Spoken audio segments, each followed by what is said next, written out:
दोस्तों नमस्कार। दोस्तों ये तस्वीर देखकर आप समझ गए होंगे कि क्या हो रहा है। नरेश मीणा पर जानलेवा हमला हुआ। तोलाराम मीणा उसके बेटे और समर्थकों का नाम आया। तोलाराम मीणा के घर के बाहर पूरा बवाल हुआ, लेकिन अब नरेश मीणा पर ही एफआईआर दर्ज कर ली गई। पहले पुलिस ने नरेश मीणा पर हमला करने के आरोप में कुछ लोगों को गिरफ्तार किया। आपने तस्वीरें देखी होगी, नरेश मीणा की गाड़ी के कांच किस तरीके से फोड़े गए थे, वहां पर किस तरीके से बवाल हुआ था।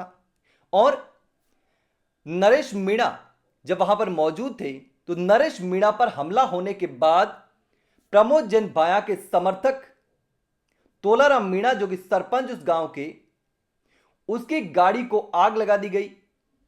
अब कांग्रेस ने 12 जिला मुख्यालय पर धरना प्रदर्शन किया और नरेश मीणा को गिरफ्तार करने और नरेश मीणा के साथियों को भी गिरफ्तार करने की मांग उठाई।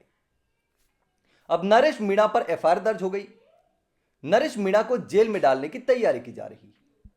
लेकिन अब आखिर नरेश मीणा पर यह तमाम आरोप क्यों लग रहे हैं? नरेश मीणा को ही जेल भेजने की तैयारी क्यों चल रही है? नरेश मीणा पर हमला हुआ, नरेश मीणा को मारने की कोशिश हुई, नरेश मीणा ने तमाम आरोप लगाए। नरेश मीणा ने देखा होगा कि कल प्रदर्शन भी किया था और उन आरोपियों को गिरफ्तार करने की मांग की थी, जुलूस निकालने की मांग की थी। पुलिस ने आरोपियों को गिरफ्तार कर लिया, लेकिन अब यहां पर नई राजनीति शुरू हो गई। नरेश मीणा को गिरफ्तार करवाने के लिए कांग्रेस धरना प्रदर्शन कर रही है। अब यह कांग्रेस कर रही है या प्रमोद जैन भाया कर रहे हैं, यह तो आप ही जानते होंगे।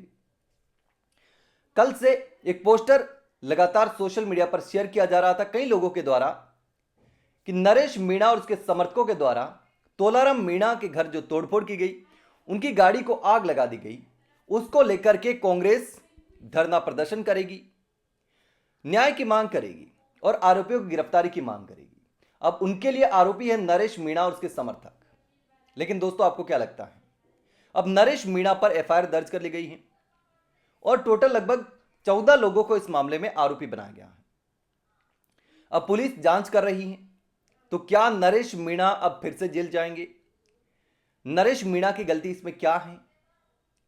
आखिर क्यों इस तरीके से नई राजनीति जो हो रही है वो हो रही है?